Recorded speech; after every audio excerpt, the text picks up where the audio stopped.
My phone buzzed during a safety meeting. Unknown number. One message. Your wife left her underwear at my place last night. I forwarded it to her entire family before I could stop myself. The conference room at Millbrook Paper Plant fell silent as I stared at my phone screen, watching the delivery confirmations pop up one by one. Erin's mother, her father, her sister, her Aunt Martha, who organized every family gathering. All 12 members of the Morrison clan now knew what I just learned. Joel, you okay? Big Dave, our head safety coordinator, was staring at me from across the table. The other guys looked concerned. I must have gone white as a sheet. Yeah, just family emergency. I stood up, chair scraping against the linoleum. Can we finish this tomorrow? Dave nodded, already shuffling his papers. Sure thing, man. Hope everything's all right. Everything was definitely not all right. As I walked to my truck, my phone started ringing. Erin's ringtone, that annoying pop song she loved. I let it go to voicemail, then it rang again and again. By the time I reached the parking lot, I had 14 missed calls and 6 voicemails. I didn't need to listen to them to know what they said. Erin was probably screaming her head off, trying to explain away the unexplainable. The drive home to our Victorian fixer-upper on Maple Street took 12 minutes. Usually I enjoyed that drive, past the old mill, through downtown Millbrook with its brick buildings and American flags hanging from every storefront. Today, I barely saw any of it. My mind was racing, connecting dots I'd been too trusting to see before. Late nights at the office, weekend depositions that never seemed to end, new lingerie I'd never seen her wear, the way she'd started putting her phone face down during dinner. I pulled into our driveway and sat there for a moment, engine ticking as it cooled. Our house looked the same. White clapboard siding, green shutters, the porch swing where we'd sat on summer evenings when we were still happy. But everything had changed in the space of one text message. My phone buzzed again. This time it was a text from Erin. Joel, please call me. I can explain everything. It's not what you think. Right, because there were so many innocent explanations for leaving your underwear at another man's house. I got out of the truck and walked up the front steps. My hands were shaking as I unlocked the door. Inside, everything looked normal. Erin's coffee mug from this morning still sat in the sink. Her jacket hung on the coat rack. The framed photos of our wedding day smiled down from the mantelpiece, mocking me with their frozen happiness. I went straight to my workshop in the basement. This was my sanctuary, a place where I could think clearly surrounded by the tools of my former trade. Before I'd moved up to plant safety management, I'd spent 15 years as a phone repair technician. I knew mobile devices inside and out, including how to recover data most people thought was gone forever. Erin and I shared a family plan. We'd always been open about our phones, no passwords, no secrets. At least, I thought we hadn't had secrets. I pulled up our account on my laptop and started digging. Cloud backup was a beautiful thing when you knew how to access it. Even deleted messages got stored on remote servers for weeks before being permanently purged. Within an hour, I had recovered 3 months of Erin's deleted text conversations. What I found made my stomach turn. The messages weren't just with one person, they were with someone named Cliff, and the conversation history painted a picture that made me want to put my fist through the wall. Explicit photos, detailed descriptions of their encounters, plans to meet at the Riverside Motel on Route 9. But the worst part wasn't the affair itself.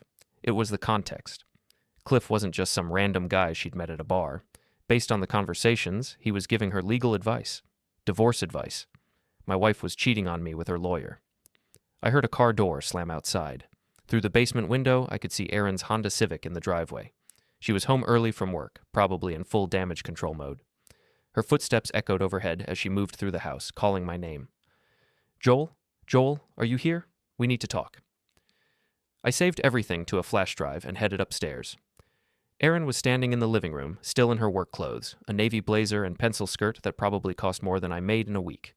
Her blonde hair was perfectly styled, her makeup flawless. She looked like the successful paralegal she was, not like someone whose world was about to collapse. There you are. She rushed toward me, arms outstretched for a hug. I stepped back. Don't. She stopped, confusion flickering across her face. Joel, honey, I got your messages, all of them. I know you're upset, but... Upset? I laughed, but there was no humor in it. Upset is when the Patriots lose in overtime. This is something else entirely. It was just a mistake. A stupid, meaningless mistake. Cliff means nothing to me. Cliff? I let the name hang in the air between us. Your divorce attorney. The color drained from her face. How did you? 3 months, Erin. 3 months of messages, photos, hotel receipts. and legal strategy sessions about how to screw me over in the divorce you've been planning behind my back. She sank onto the couch, her composure cracking. Joel, please, let me explain. Explain what? How you've been sleeping with the lawyer who's supposed to represent you in divorcing me. How you've been plotting to hide assets and claim I was abusive so you could get a better settlement. Yeah, I read those messages too. Tears started flowing down her cheeks, smearing her mascara. It wasn't supposed to happen like this. I never meant for you to find out this way. You never meant for me to find out at all. I walked to the front door and held it open. Get out. This is my house too. Not anymore. I pulled out my phone and showed her the screen.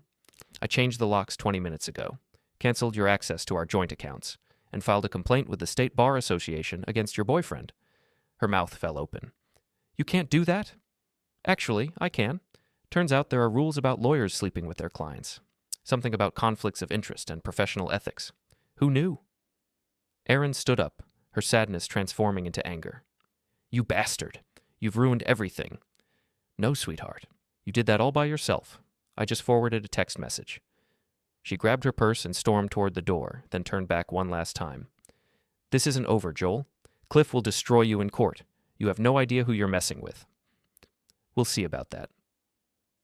After she left, I sat on the porch swing and watched the sun set over Millbrook. My phone had been buzzing constantly, calls from Aaron's family, probably demanding explanations I didn't owe them. I turned it off and enjoyed the silence. Tomorrow, the real work would begin. But tonight, for the first time in months, I felt like I could breathe again. The next morning, I called in sick to work and drove to the Millstone Bar on the outskirts of town. It wasn't even noon, but I needed a drink and some friendly conversation. Lisa, the bartender, had known me since high school. If anyone could help me make sense of what was happening, it was her. The Millstone was exactly what you'd expect from a blue-collar dive bar. Dim lighting, worn wooden floors, and the smell of stale beer and cigarettes that no amount of cleaning could eliminate. Lisa was wiping down glasses behind the bar, her graying hair pulled back in a ponytail. She looked up when I walked in and frowned. Little early for you, isn't it, Joel? Special circumstances. I slumped onto a bar stool and ordered a beer. You hear anything interesting lately? Lisa's eyes lit up. She lived for gossip, and in a town like Millbrook, she was better than Google for finding out who was doing what to whom. Depends on what you're asking about. But if it's about your wife and that slick lawyer from Portland, then yeah, I've heard things. My stomach clenched. What kind of things?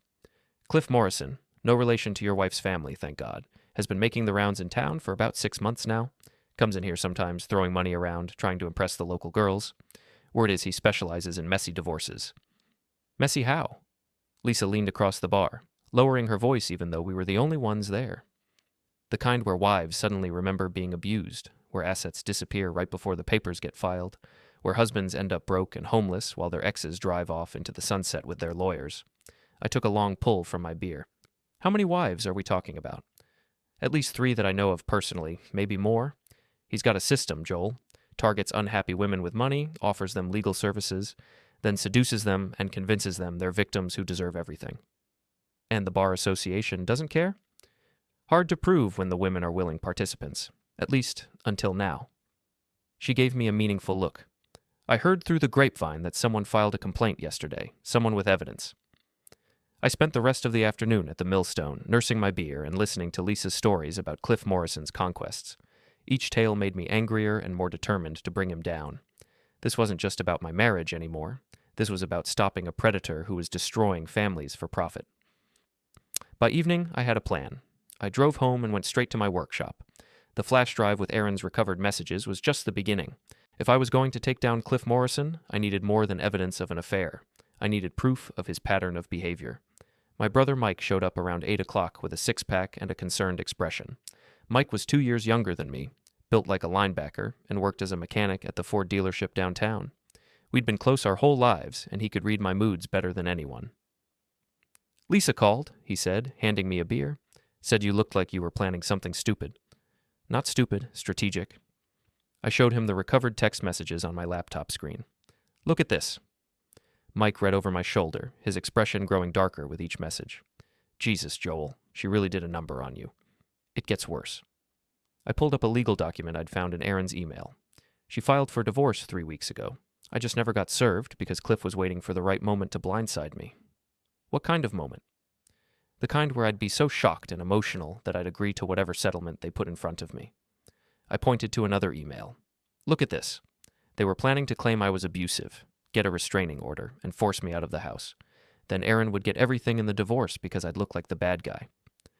Mike cracked his knuckles, a habit he'd had since childhood when he was angry. What do you need me to do?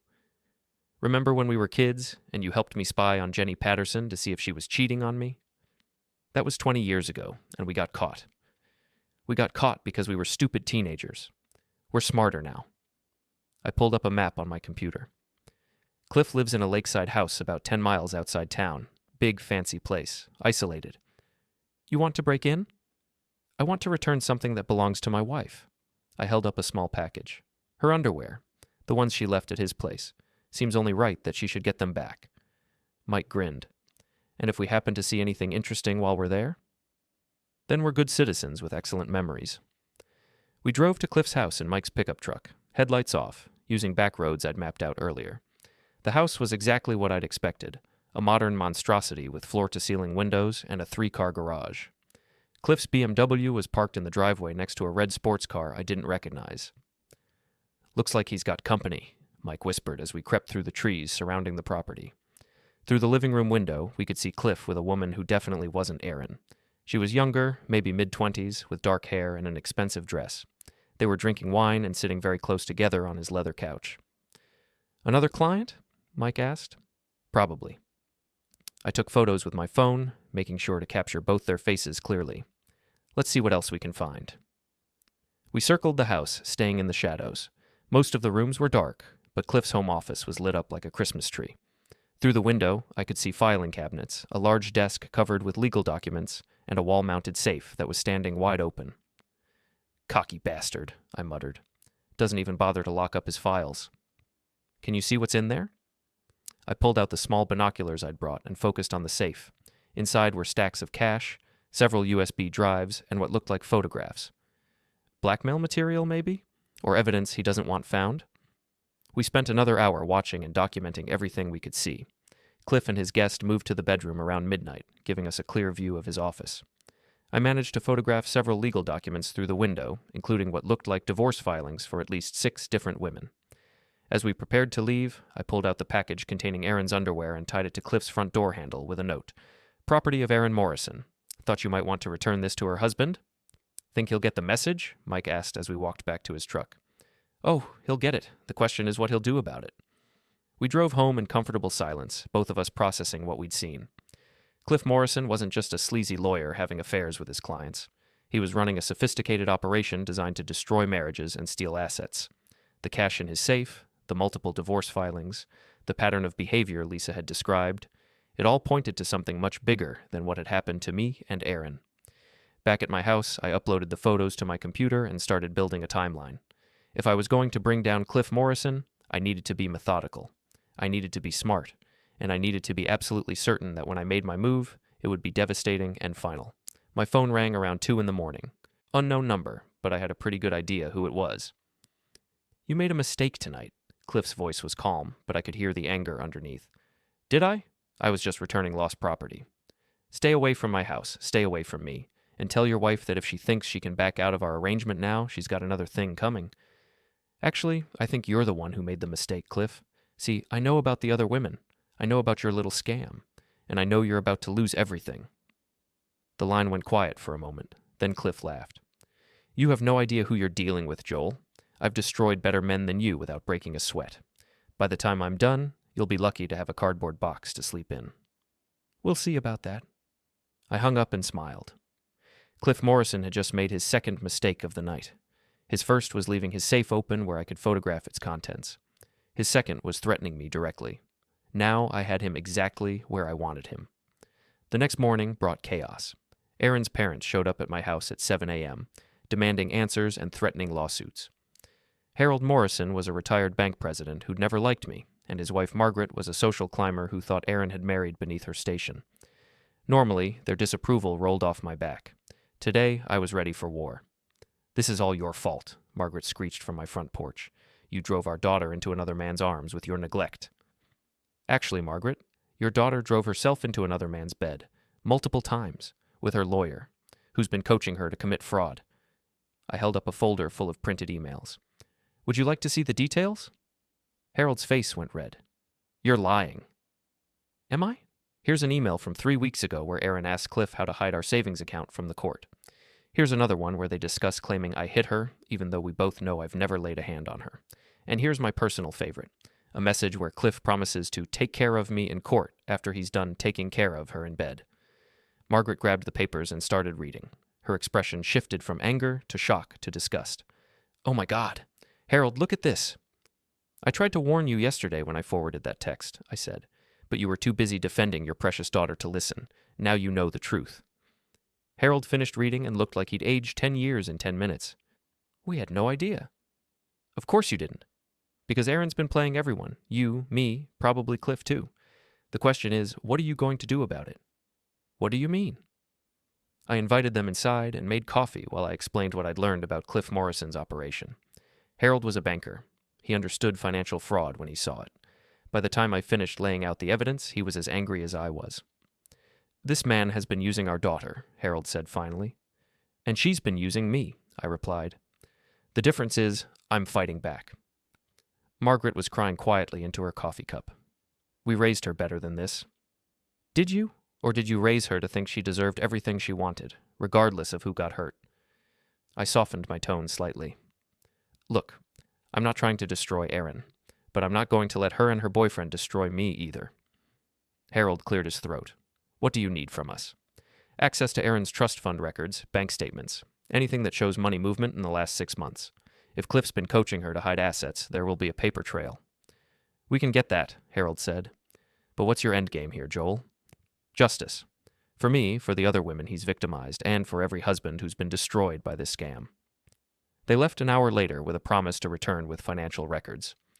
I spent the rest of the morning researching Cliff Morrison online. What I found was disturbing, but not surprising. Cliff had been practicing law for 12 years, specializing in family law and divorce cases. His success rate was impressive. He almost always got favorable settlements for his female clients. But when I dug deeper, I found a pattern of complaints and disciplinary actions that had been quietly settled or dismissed. 3 different women had filed grievances against him for inappropriate relationships. 2 former clients had accused him of pressuring them into sexual relationships. 1 paralegal had quit and filed a harassment complaint that was settled out of court with a non-disclosure agreement. Cliff Morrison was a predator who used his law license as a hunting license. My phone rang around noon. It was Jules, Cliff's assistant.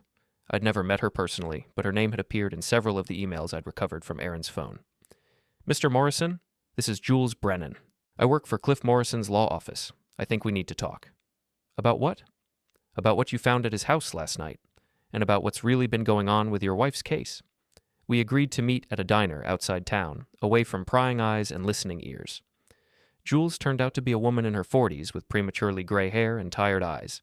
She looked like someone who'd seen too much and kept quiet too long. I've been working for Cliff for 3 years, she said after we'd ordered coffee. I've watched him destroy a dozen marriages, maybe more. Your wife isn't special. She's just the latest in a long line of victims he's manipulated. Victims? She's been a willing participant in planning to screw me over. Has she? Or has she been fed a steady diet of lies about what a terrible husband you are and how much better she deserves? Jules pulled out a tablet and showed me a document. This is Cliff's standard playbook. He identifies unhappy wives with assets, seduces them, then convinces them their marriages are abusive and they need to escape. I read through the document with growing amazement. It was like a step-by-step manual for destroying marriages. Isolate the wife from her husband, create financial dependency on the lawyer, manufacture evidence of abuse or neglect, file for divorce at the moment of maximum advantage. Why are you showing me this? Because I'm tired of being complicit in destroying families, and because Cliff made a mistake with your wife. What kind of mistake? Jules smiled grimly. He fell for her. Really fell for her. For the first time in years, this isn't just business for him. He actually thinks they're going to ride off into the sunset together with your money. And Erin is playing him just as hard as he usually plays his clients. She's been feeding him information about your finances while hiding her own assets. She's planning to dump him as soon as the divorce is final and disappear with everything. I leaned back in my chair, trying to process this new information. So they're both trying to screw each other over while screwing me over? Exactly, and that's your opportunity. Jules spent the next hour explaining how Cliff's operation worked. He had arrangements with private investigators who would manufacture evidence of abuse. He had relationships with judges who would fast-track certain cases. He even had connections with therapists who would diagnose wives with trauma disorders to support their claims. "It's a machine," Jules said, "and your wife got caught in the gears just like everyone else. But you have evidence of all this. 3 years' worth. Financial records, emails, recordings of phone calls where Cliff coached clients on how to lie in court. I've been documenting everything, waiting for the right moment to bring him down. Why now? Because he's getting sloppy, and because I met the last woman he destroyed." Her voice cracked slightly. "She killed herself last month. Couldn't live with what she'd done to her family, couldn't face the guilt. Her husband lost custody of his kids, lost his house, lost everything. She realized too late that she'd been manipulated, but the damage was done. I felt a chill run down my spine. Jesus. Cliff didn't even go to her funeral, just moved on to his next victim." Jules met my eyes. "I won't let that happen again." We spent another hour planning our strategy. Jules would continue working for Cliff while secretly copying files and recording conversations. I would gather evidence of his pattern of behavior with other clients. Together, we would build a case that would not only destroy Cliff professionally, but potentially land him in prison. "What about Erin?" I asked as we prepared to leave. "What about her? She made her choices. Now she gets to live with the consequences." I drove home feeling more optimistic than I had in days. Cliff Morrison thought he was playing chess while I was playing checkers. He had no idea that I just recruited his own assistant as a double agent. My phone buzzed with a text from Erin. "We need to talk. Meet me at the house tonight. Come alone." I stared at the message for a long moment, then typed back, "Your house or mine? Because last I checked, you don't live at mine anymore." Her response was immediate. "Don't be an ass, Joel. This is important." "Everything's important to you, sweetheart, except our marriage." I turned off my phone and went to work in my shop. Tonight, Erin would come to me, on my terms, in my house, and for the first time since this whole mess started, I would be the one in control of the conversation. The trap was set. Now I just had to wait for my prey to walk into it. Erin showed up at 8 o'clock sharp, looking nervous and defeated.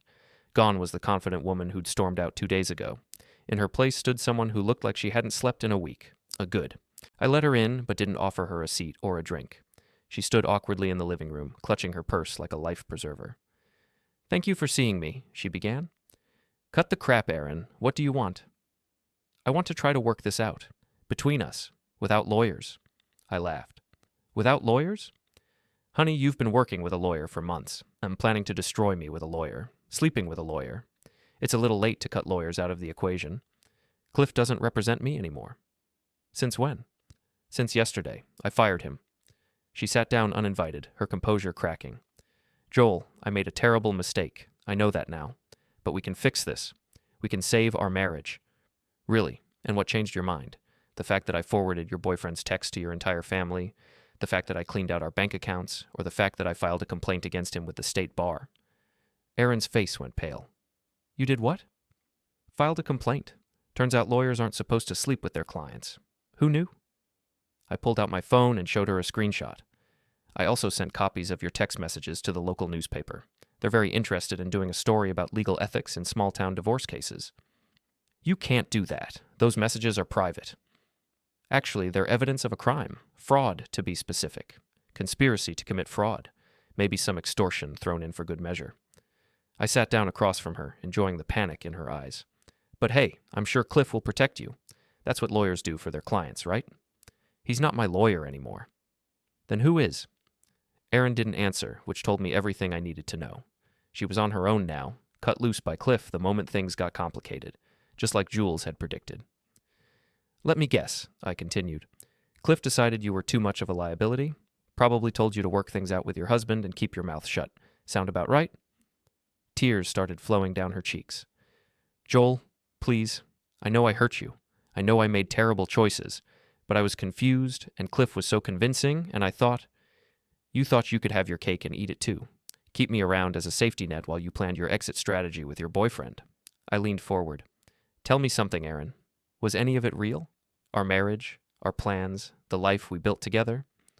"Of course it was real." "Then why did you want to destroy it?" She broke down completely then, sobbing into her hands. "Because I was scared. Scared that we were growing apart, scared that you didn't love me anymore, scared that I wasn't good enough for you. So you decided to cheat on me and steal our money? Cliff said you were probably cheating too. He said all men cheat, and I was stupid to trust you. He said I needed to protect myself. There it was, the manipulation Jules had described. Cliff had identified Erin's insecurities and exploited them, turning her fears into weapons against our marriage. And you believed him? He had evidence. Photos of you talking to other women, receipts from places you'd never told me about, phone records showing calls to numbers I didn't recognize. I stared at her. What photos? What receipts? Pictures of you with that woman from the plant, Sarah something. You were having lunch together, laughing, looking very cozy. Sarah Martinez is our HR director. We have lunch meetings every month to discuss safety protocols. I pulled out my work calendar and showed her. See? Scheduled meetings, with agendas. Sometimes her assistant joins us. Erin looked confused, but Cliff said, Cliff lied, just like he's been lying to you about everything else. I showed her the document Jules had given me. This is his playbook, Erin. Standard operating procedure for destroying marriages. You weren't his girlfriend. You were his mark. She read through the document with growing horror. Oh my God, he really did manipulate me. Did he ask you to sign any papers, transfer any money, give him access to accounts? He said we needed to protect my assets from you. He had me open a new account and transfer half our savings. For safekeeping. How much? $30,000. I felt my anger spike again. $30,000. Erin, that was our emergency fund, our house repair money, our future. I know I screwed up. But maybe we can get it back. We can't get it back because it's not in your account anymore, is it? She shook her head miserably. Cliff said he moved it to a secure investment account. He said it would earn better interest there. He stole it from both of us, and you helped him do it. I didn't know. You didn't want to know. There's a difference. I stood up and walked to the window. Here's what's going to happen, Erin. You're going to help me destroy Cliff Morrison. You're going to testify about how he manipulated you, how he stole our money, how he coached you to lie about abuse that never happened. I can't do that. He'll ruin me. He's already ruined you. The only question now is whether you help me stop him from ruining other families, or whether you go down with him. Erin was quiet for a long moment, processing her options. Finally, she looked up at me with red, swollen eyes. What do you need me to do? First, you're going to record a statement admitting everything, every lie, every manipulation, every detail of his plan to defraud me. And then? Then you're going to wear a wire and get him to admit what he did on tape. Joel, he'll know something's wrong. He's not stupid. No, but he's arrogant. And he's in love with you, remember? Jules thinks he'll say anything to get you back. Jules? His assistant, my new best friend. I smiled grimly. Turns out you weren't the only woman Cliff was manipulating. Jules has been documenting his crimes for years, waiting for the right moment to bring him down. Erin's face went white. How many other women? Dozens, maybe more. You're just the latest in a long line of victims. I sat back down across from her. So what's it going to be, Erin? Are you going to help me stop him, or are you going to keep protecting the man who destroyed our marriage and stole our money? She was quiet for another long moment. Then she nodded. I'll do it. I'll help you. Good. Because tomorrow we're going to start recording everything. I walked her to the door, feeling a mixture of satisfaction and sadness. This wasn't how I'd imagined our marriage ending, but at least now we were on the same side of the fight. As she reached her car, Erin turned back one more time. Joel, do you think we could ever... after this is all over... No, I said quietly. We can't. Too much has happened. Too much trust has been broken. But maybe we can both start over with clean consciences. She nodded and drove away into the night. I watched her taillights disappear around the corner, then went back inside to prepare for war. Cliff Morrison had made the mistake of thinking he was the smartest person in the room. Tomorrow, he was going to learn just how wrong he'd been. The next morning, I met Jules at her apartment to plan our strategy. She lived in a small but tidy place above a bakery downtown, surrounded by boxes of legal documents and recording equipment that looked like it belonged to a private investigator. I've been preparing for this day for 2 years, she explained, showing me filing cabinets full of evidence. Every case, every client, every dirty trick, it's all here. How did you get access to all this? Cliff trusts me completely. I handle his calendar, his files, his financial records. I even have the combination to his office safe. She smiled grimly. He thinks I'm just a loyal secretary who's grateful for the job. And the recording equipment? My ex-husband was a private investigator before he died, left me all his gear. Jules picked up a device that looked like a pen. This can record up to 8 hours of conversation with crystal clear audio. Perfect for what we need. We spent the morning reviewing Cliff's case files and identifying patterns of behavior. The scope of his operation was staggering. Over the past 5 years, he'd represented more than 40 women in divorce cases, and at least half of them showed signs of his manipulation tactics. "Look at this," Jules said, showing me a spreadsheet. Average settlement for his female clients, $180,000. Average settlement for similar cases handled by other attorneys, $90,000. He's been systematically destroying these men's lives. And taking a cut of everything? 40% contingency fee, plus he skims money from the asset transfers. I estimate he's stolen over $2 million in the past 3 years alone. My phone buzzed with a text from Aaron. "Cliff wants to meet tonight, says he has a proposition for me." Perfect. I showed the message to Jules. "Think he's ready to make a deal?" "He's desperate. You've got him cornered, and he knows it. The bar complaint, the newspaper inquiry, your wife firing him, his whole operation is falling apart. So he'll try to buy his way out? Or eliminate the threat. Be careful, Joel. Cornered animals are dangerous." I spent the afternoon coaching Erin on how to wear the recording device and what questions to ask. She was nervous but determined, finally understanding the full scope of what Cliff had done to her, and to us. "I feel so stupid," she said as we tested the equipment. "How could I have been so blind?" "He's a professional manipulator. It's what he does." I adjusted the tiny microphone clipped inside her blouse. "The important thing now is that we stop him from doing it to anyone else. What if he realizes I'm recording him?" "Then you get out of there immediately. Don't try to be a hero, Aaron. Just get what we need and leave." The meeting was set for 8 o'clock at Cliff's office. Aaron would go in alone while Jules and I monitored from the parking lot. If anything went wrong, we'd call the police immediately. At 7:30, we took our positions. Jules had given me a key to the building and the security codes so we could get inside if necessary. The office was on the second floor of a converted Victorian house downtown, with Cliff's private office overlooking Main Street. "He's here," Jules whispered, pointing to Cliff's BMW in the parking lot.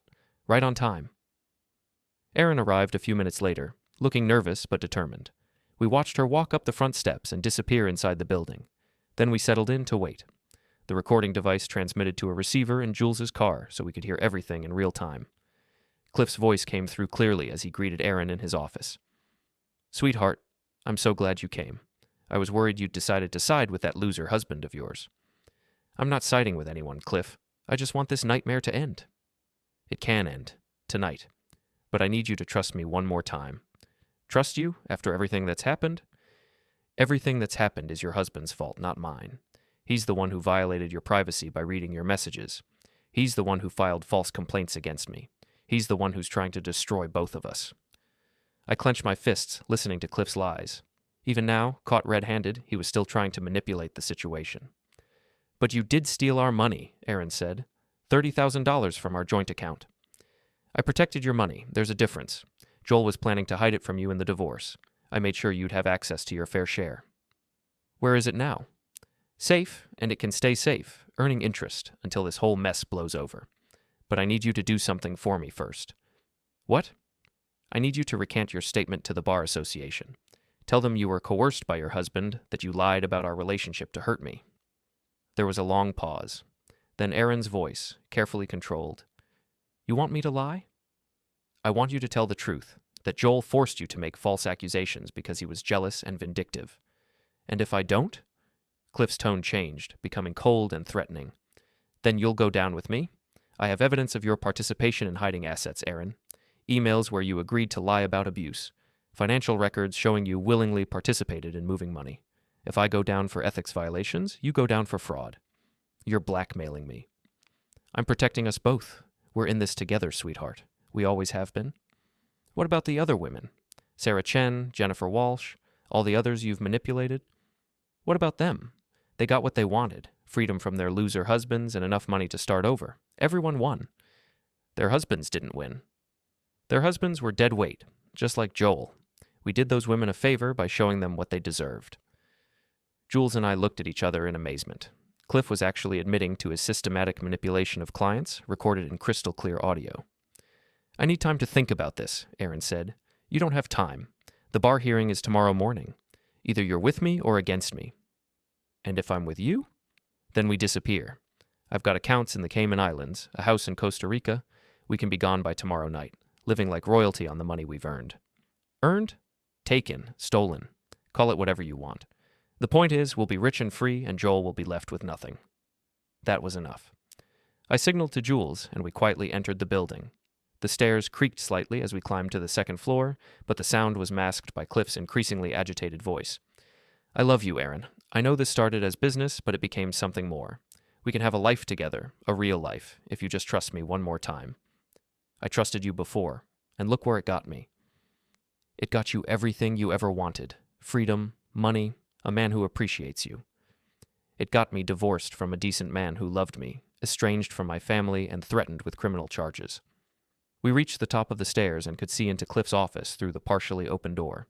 He was pacing behind his desk while Erin sat in a chair facing him, her back to us. Joel never loved you, Cliff snarled. If he did, he would have fought for you instead of trying to destroy you. I'm the one who's fighting for you now. By blackmailing me? By giving you a choice. Come with me tonight, or face the consequences alone. What consequences? Cliff opened his desk drawer and pulled out a thick folder. Evidence that you initiated our relationship, that you begged me to help you frame Joel for abuse, that you voluntarily transferred money to avoid taxes, enough to put you in prison for 5 to 10 years. You bastard! I'm a survivor, and if you're smart, you'll survive with me. That was our cue. I pushed open the door and walked into the office, followed by Jules. Cliff spun around, his face going white with shock. Hello, Cliff. Having a nice conversation with my wife? What the hell are you doing here? Listening, learning, recording. I held up my phone, which had been live streaming the entire conversation to the cloud. Thanks for the confession, by the way.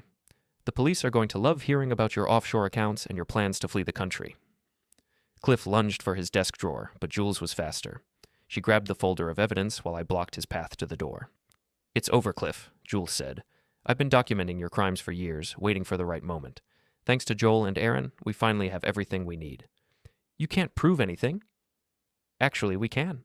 I pulled out a flash drive.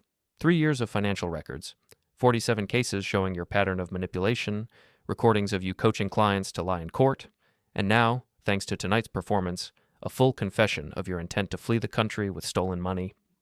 Cliff collapsed into his chair, the fight going out of him. What do you want?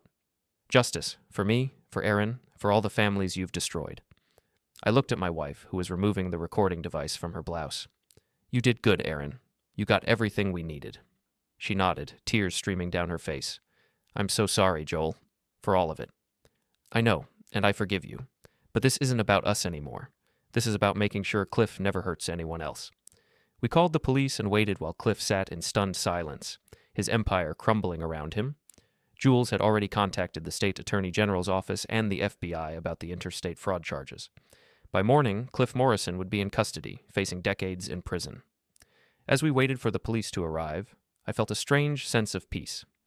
The last few days had been hell, but they'd also shown me what I was capable of when pushed to the limit. I'd outmaneuvered a professional manipulator, turned his own assistant against him, and gathered enough evidence to put him away for life. Cliff Morrison had made the mistake of thinking I was just another victim. Instead, he'd found his nemesis. The trap had worked perfectly. The Bar Association hearing was scheduled for 10 a.m. the next morning, but by 8 o'clock, the courthouse was already buzzing with activity. Word had leaked about Cliff's arrest, and reporters from 3 different newspapers were setting up outside the building. I arrived early with Jules and a box full of evidence. We'd spent the night organizing everything into a coherent presentation, financial records, recorded conversations, victim testimonies, and a timeline showing Cliff's systematic destruction of marriages over the past 5 years. Nervous? Jules asked as we climbed the courthouse steps. Excited, I replied. I've been waiting my whole life to see justice served this clearly. The hearing room was packed. I recognized several of Cliff's former clients in the audience, along with their ex-husbands. Word had spread through the community overnight, and everyone wanted to see the man who'd destroyed so many families finally face consequences. Erin was already there, sitting in the front row with her parents. She looked pale, but determined. Harold Morrison caught my eye and nodded. Our temporary alliance was holding. At exactly 10 o'clock, the 3-member disciplinary panel entered the room. The lead attorney, Margaret Chen, called the hearing to order and read the charges against Cliff Morrison: professional misconduct, conflict of interest, fraud, and violation of client confidentiality. Mr. Morrison, she said, you have the right to legal representation. Is your attorney present? Cliff stood up slowly. He looked like he'd aged 10 years overnight. His usually perfect hair was disheveled, his expensive suit wrinkled, his confident demeanor completely gone. "I'm representing myself," he said quietly. "Very well. Mr. Morrison, you stand accused of engaging in sexual relationships with multiple clients, manipulating legal proceedings for personal gain, and stealing money from client accounts. How do you plead?" "Not guilty." Margaret Chen looked surprised. "Mr. Morrison, are you aware that we have extensive evidence of your misconduct, including recorded confessions?" "I'm aware of the allegations. I maintain my innocence." I couldn't believe it. Even now, facing overwhelming evidence, Cliff was going to fight. His arrogance was going to be his final downfall. "Very well. The complainant may present his case." I stood up and walked to the podium, carrying the box of evidence. For a moment, I looked out at the packed courtroom, at Errand, at the other victims, at the reporters documenting every word. Then I began. "Ladies and gentlemen, for the past 5 years, Clifford Morrison has operated the most sophisticated marriage destruction scheme in the history of this state. Using his law license as a weapon, he has systematically targeted vulnerable women, seduced them, manipulated them into destroying their own families, and stolen millions of dollars in the process." I opened the box and pulled out the first exhibit, Jules's spreadsheet showing Cliff's client list and settlement amounts. 47 women, 47 destroyed marriages, over $2 million in stolen assets, and one man who thought he was smarter than everyone else in the room. For the next hour, I methodically presented the evidence.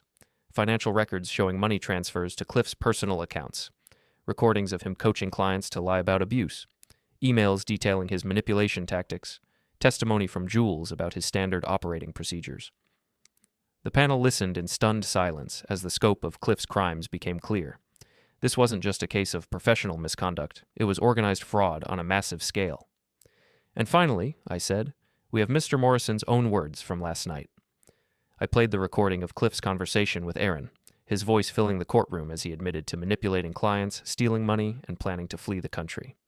When it finished, the room was dead quiet. "Mr. Morrison," Margaret Chen said, "would you like to respond to these allegations?" Cliff stood up slowly, his face red with anger and humiliation. "This is all a setup. Joel Morrison is a vindictive man who couldn't accept that his wife didn't love him anymore. He's manufactured this evidence to destroy me." "Are you claiming the recordings are fake?" "I'm claiming they're taken out of context. I was trying to protect my client from her abusive husband."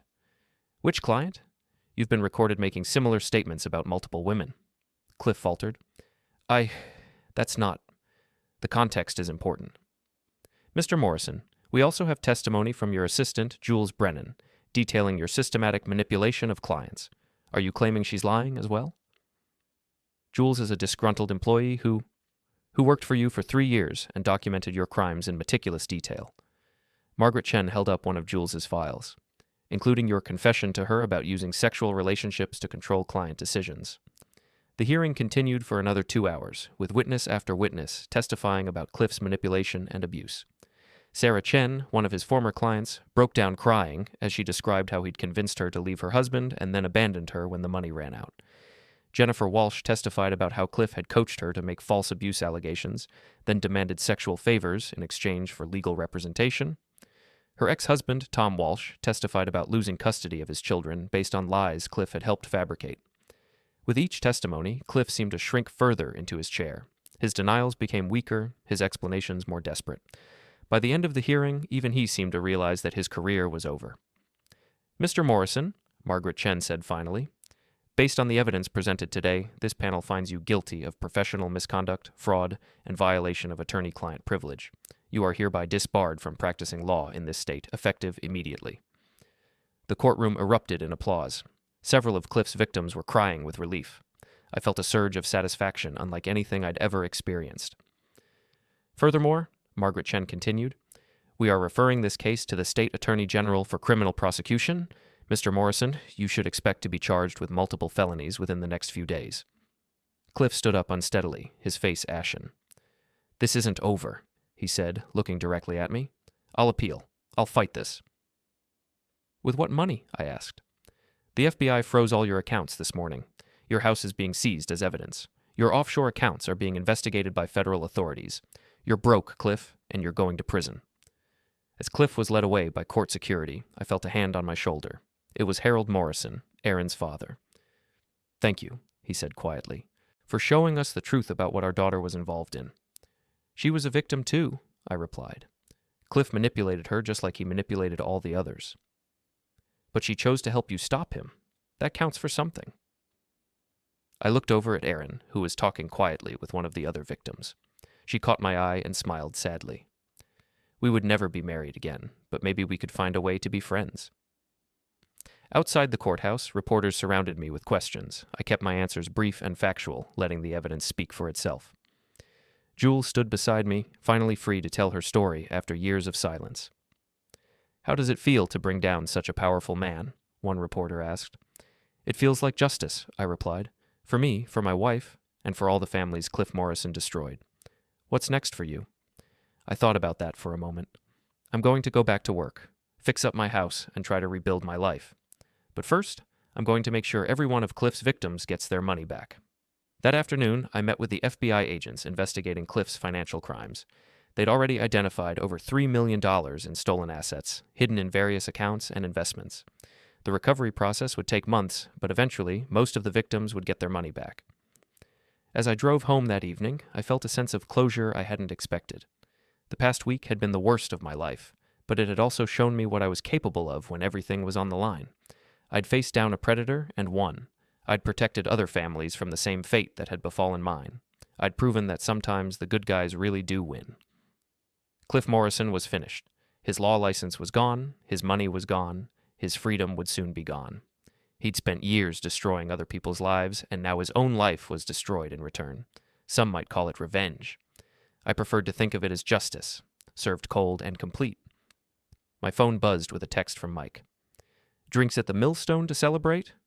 I smiled and typed back, "On my way." It was time to toast the end of Cliff Morrison and the beginning of whatever came next. 6 months later, I was sitting in my renovated kitchen, drinking coffee and reading the newspaper when I came across a small article on page 3. Former attorney sentenced to 15 years in federal prison. Clifford Morrison had finally faced justice. The federal judge had thrown the book at him. Wire fraud, money laundering, racketeering, and a dozen other charges. He'd be an old man before he saw freedom again, assuming he survived that long in prison. I folded the newspaper and looked around my house. The renovations were finally complete. New kitchen, updated bathrooms, fresh paint throughout. It looked like the home Erin and I had always dreamed of, but now it was mine alone. The divorce had been finalized 3 months ago. With Cliff's manipulation exposed and his coaching revealed, Erin had dropped all her fraudulent claims. She'd kept her car and her personal belongings. I'd kept the house and most of our savings. It was fair, considering everything that had happened. She'd moved to Boston to start over, taking a job with a legitimate law firm that specialized in helping abuse victims. Real ones, not manufactured ones. We talked occasionally, brief conversations that were friendly but distant. The love was gone, but the hatred had faded too, leaving behind something like mutual respect. Jules had started her own private investigation business, specializing in exposing unethical attorneys. She was booked solid for months in advance, helping other victims of legal manipulation get their lives back. We'd become good friends, bonded by our shared experience of bringing down Cliff Morrison. The other victims were slowly rebuilding their lives, too. Sarah Chen had reconciled with her ex-husband and was fighting to regain custody of her children. Jennifer Walsh had moved across the country to escape the shame and scandal. Tom Walsh had gotten his kids back and was dating again, cautiously optimistic about finding love after betrayal. As for me, I'd been promoted to regional safety director at the plant, overseeing operations across 3 facilities. The work was challenging and rewarding, and it kept me busy enough that I didn't have time to dwell on the past. I'd also started dating again. Nothing serious yet, just coffee dates and casual dinners with women who didn't know about my recent history. It felt good to be seen as Joel the safety director, not Joel the guy whose wife cheated with her lawyer. My phone rang, interrupting my thoughts. It was Harold Morrison, Erin's father. "Joel, I hope I'm not calling too early." "Not at all, Harold. What's up?" "Margaret and I wanted to thank you again for everything you did. We know it wasn't easy, exposing all of that. It was the right thing to do." "Yes, it was. And we wanted you to know that we're proud of how you handled everything. You could have destroyed Erin along with that lawyer, but you chose to protect her instead. She was manipulated, just like everyone else. Still, it shows your character." Harold paused. "We also wanted you to know that we consider you family, regardless of the divorce. You'll always be welcome in our home." That meant more to me than he could know. I'd lost a wife, but I'd gained the respect of people whose opinion mattered to me. After we hung up, I finished my coffee and got ready for work. It was going to be a busy day. Safety inspections at 2 facilities, a meeting with corporate executives, and a conference call with insurance representatives. The kind of productive, meaningful work that reminded me why I'd chosen this career. As I drove to the plant, I passed the building where Cliff's law office used to be. It was empty now, with a "For Rent" sign in the window. The Victorian house looked tired and abandoned, like it was ashamed of what had happened within its walls. I didn't feel any satisfaction seeing it empty. The satisfaction had come from watching Cliff led away in handcuffs, from seeing his victims get their money back, from knowing that he'd never hurt another family. The empty office was just a reminder that justice had been served. At work, I threw myself into the day's tasks. Safety protocols, accident reports, training schedules, the mundane but important work of keeping people safe. It was honest work that mattered, work that helped people instead of hurting them. During lunch, I got a text from an unknown number. "Mr. Morrison, this is Lisa Chen. I wanted to thank you for everything you did to expose Cliff Morrison. Because of you, I was able to get my settlement money back and rebuild my relationship with my ex-husband. We're getting remarried next month. Thank you for giving me my life back." Messages like that arrived regularly. Grateful notes from Cliff's victims who had gotten their money back, their reputations restored, their families reunited. Each one reminded me why the fight had been worth it. That evening, I met Mike at the Millstone for our weekly beer and burger dinner. The bar hadn't changed, same worn floors, same dim lighting, same smell of stale beer and fried food. But the atmosphere was different now. I was no longer the guy whose wife had cheated on him. I was the guy who had taken down the most corrupt lawyer in the state's history. "You hear about Morrison's sentencing?" Mike asked as we settled into our usual booth. 15 years federal time. He'll be lucky to survive 5. "Good. Bastard had it coming." Mike raised his beer. "To justice served." "To moving on," I countered. We clinked bottles and drank in comfortable silence. Mike had been my rock through the whole ordeal, never judging, never offering unwanted advice, just being there when I needed him. That's what real friendship looked like. Lisa, the bartender, came over to check on us, as she had every week for the past 6 months. "You boys doing okay?" "Never better," I replied honestly. "Good to hear. You know, Joel, I've been thinking about what you did to that lawyer. Took real guts to stand up to someone like that." "Just did what needed doing. More than that. You saved a lot of families from going through what you went through," she patted my shoulder. "This town's proud of you." After Lisa walked away, Mike grinned at me. "Local hero now, huh?" "Hardly, just a guy who got mad and decided to do something about it." Sometimes that's all it takes. As we finished our dinner, I reflected on how much my life had changed in 6 months. I'd lost a marriage, but I'd gained self-respect.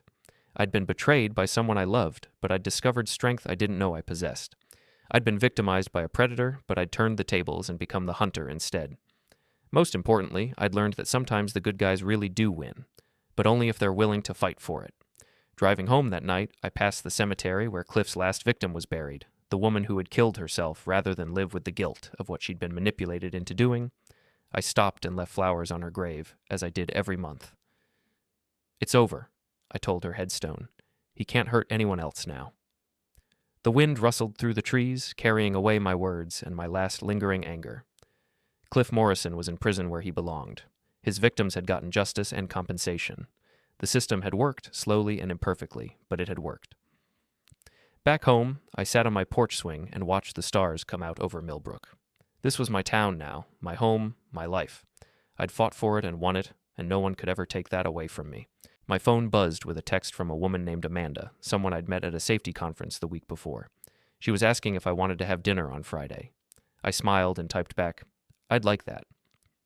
It was time to start the next chapter of my life, the chapter where I was the hero of my own story, not the victim of someone else's. Cliff Morrison had tried to destroy me, but instead, he'd made me stronger. He'd thought he was the predator and I was the prey, but he'd been wrong about that too. In the end, I was the one left standing. I was the one who had won, and that was justice enough for me.